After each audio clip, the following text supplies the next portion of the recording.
This is going to be the mantle. It's a butcher block countertop off the shelf at Home Depot. It's $250. Northern European birch. None of that, what do I use? Thailand birch. Indonesian birch. It's not the Indonesian birch. It's Northern European. So it should be better, right? I'm going to use the track saw to cut it out. I've got all my measurements marked down. The entire fireplace is thicker by 1 inch on the right side. I'm going to make the mantle symmetrical. Go install it. I'm even going to put the trim up and see what it looks like. I still will bring this back home to stain and lacquer it. I still have to, and I have to get their opinion on what color they want. They have to tell me. So this is going to be kind of a shorter day. All the days have been pretty short. Been taking it easy. Just because there's a lot of dry time, and you know, I can do what I want these days.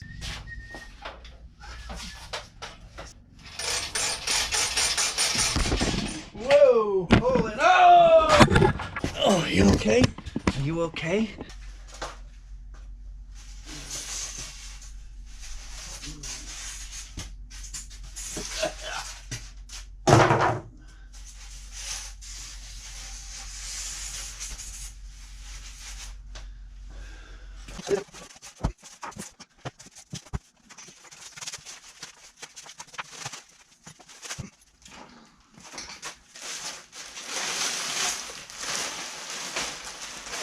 My lists.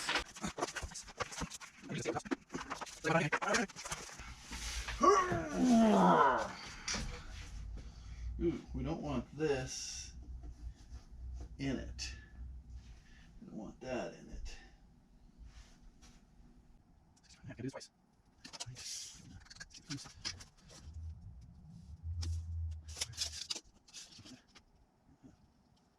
Just gotta double check my measurements. 65 and a half. I remember making 65 and a half. What is this? 1/2 inch quarter round. Okay, that's something else. 16 3/4. All right. I've measured several times. I'm on the right side of the line. Okay, is it going to be a $250 mistake?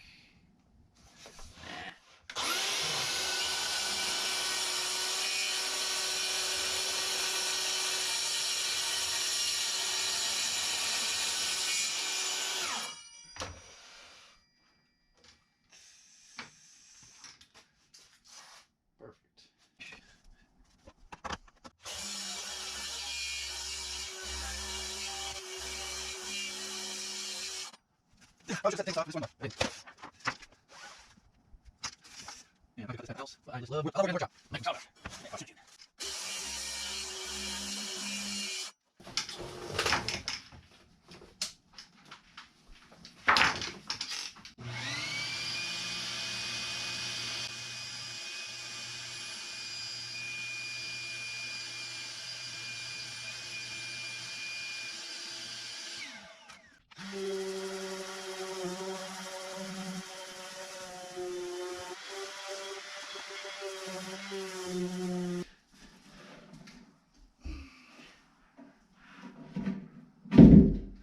Today's video is sponsored by Filter By. A lot of people out there have a furnace to heat their house, or they have central air conditioning. If you got either of those two, you're going to need a filter. Filter By offers a subscription service. You can get it sent to your house fast and free. You never forget to change your furnace filter. You set it up, comes every 3 months, or if you got a lot of animals in your house, you probably want to bump that up to maybe every month, every 2 months. If you are in the business of maintaining a house or rental house, you can get your customers set up so that they get their furnace filters delivered whenever you think it's necessary. Not all furnace filters are easy to change. The video you're watching now is kind of a technical filter change. The customer is unable to do it, so that's why they pay me to do it. They've got over 600 sizes available. Here's a standard one. This is a 20 by 20 by 1. They even have these big guys here. This is a MERV 13 filter. This is a 20 by 25 by 5. If you do sign up for their auto ship subscription program, you get 5% off. There'll be a link in the top of the description box, and I will also pin it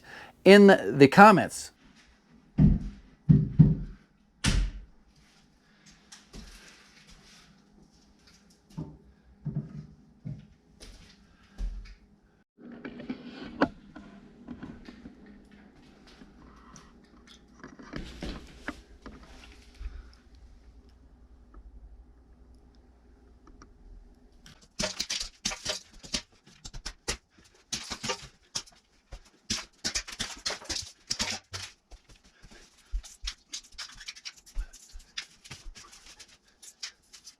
Cheers.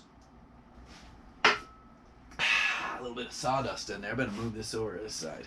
So I've had good luck with starting out with 120, moving to 220, tack it off. I am going to do a pre-stain conditioner just because I want the top to be perfect as best it can be. It's going to be the focal point of the entire living room.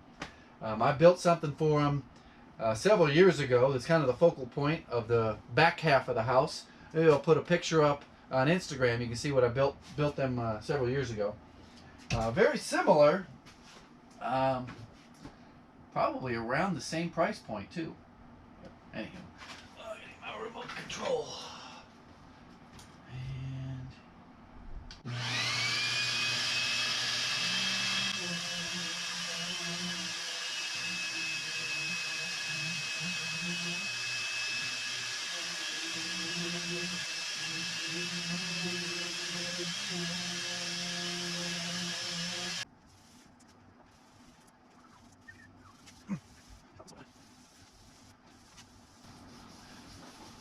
this is also a practice run to see what this is going to look like and how long it takes me. I'm staying away from the front edge. I'll get the front edge when I do the top side. So this is not going to be seen. This is the bottom side. A little bit can be seen when you get down low and look underneath it. There'll be a little ring of exposed undercarriage, but most of it's getting covered up by trim on the underneath side, at least the overhang portion.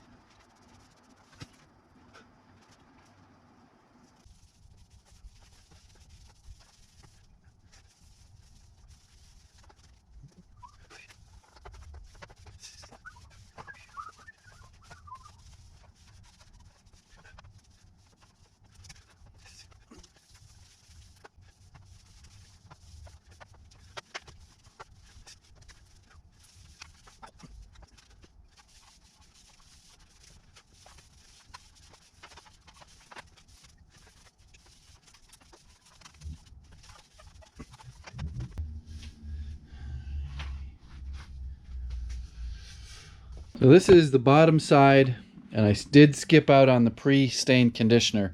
This is all going to be face down into the fireplace. And it'll be interesting to see if there's a difference. This here, this is what blotchiness looks like, especially in a board like this, where there's not like a knot hole or branch that was growing out of it like that. So when I do the finish side, I'll hit it up with the pre-stain conditioner, and hopefully it comes out better than this, because keep in mind it's not finished. It doesn't have a top coat on it, but it's not exactly what I want to see. Now it's actually a little bit darker than what I wanted to see. I was hoping to get a little bit more this color. Here's a quick shot of how I have the truck packed. All this stuff here isn't for construction. This is for basically living out of. I've got all sorts of compartments, and there's an air compressor in there, a winch, everything else I would need under here. But I can still make it fit. Things I usually keep in here are the shop vac and the garbage can. Everything else got to come out. I don't care if they steal the shop vac or the garbage can, but just bringing all the tile up to the house, and I'm gonna get everything set up. I got a table there that I'll put the saw on.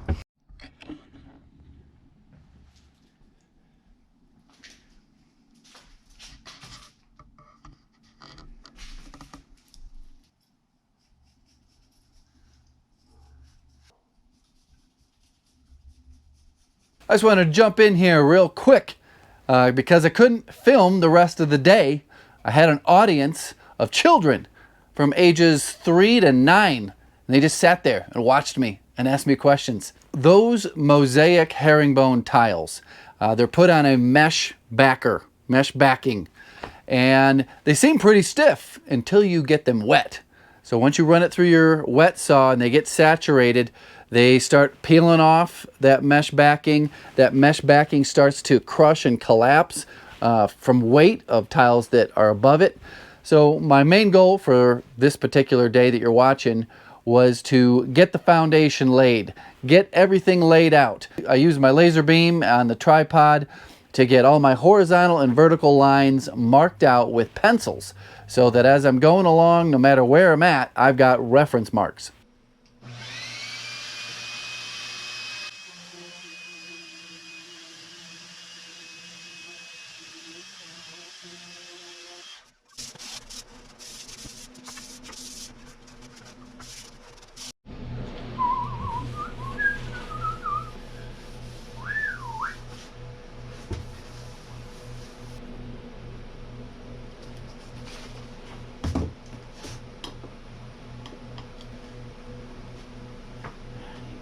Gloves.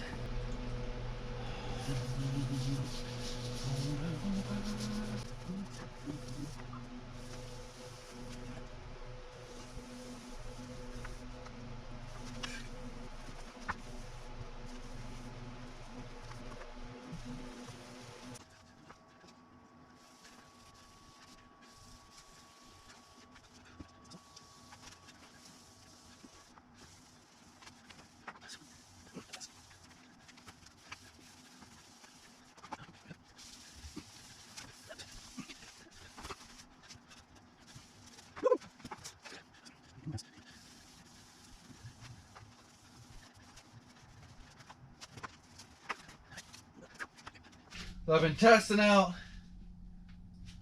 the paint breakthrough, that PPG breakthrough paint. I'm going to do a full video on it, but for those who want an update, there is no comparison. Tinted lacquer is 1,000 times better. This has been sitting here for, what did I spray last? I can't remember. I've sprayed something 2 weeks ago. This is just how I left it. Finished, put it on the stand, and walked away. This is some pre-mix left over. Doesn't dry up. I'm just gonna, I swirled this around. I'm gonna pour it back in here. Make sure you get all the good bits out of the bottom. Stir it up. So I just mixed it up, poured it back in there.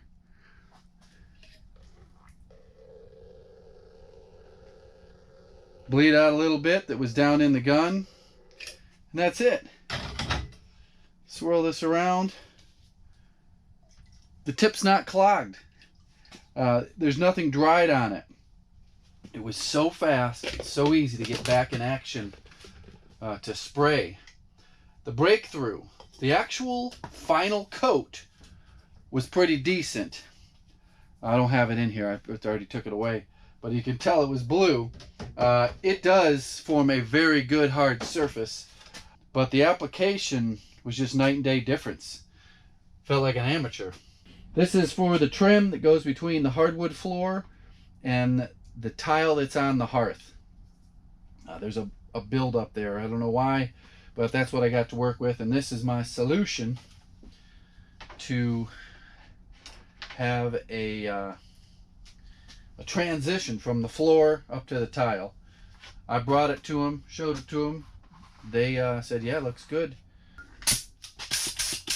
All right, here we go.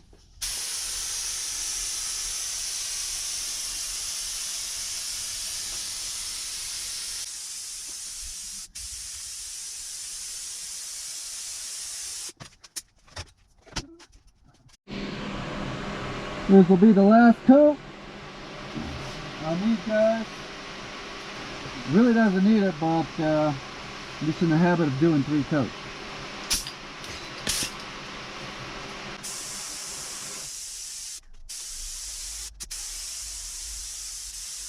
Have you got your caulk gun shirt yet? There'll be a link down in the description so you can get a caulk gun shirt.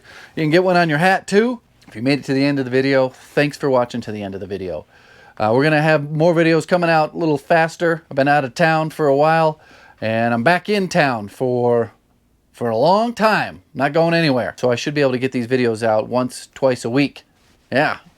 I've said that before. If you got questions, I got some answers. Put those down in the comments. If you want to get real personal, you can go to my Patreon account, send me a direct message. That's pretty much the only way to get directly in touch with me is through the Patreon. Thanks for watching. Goodbye.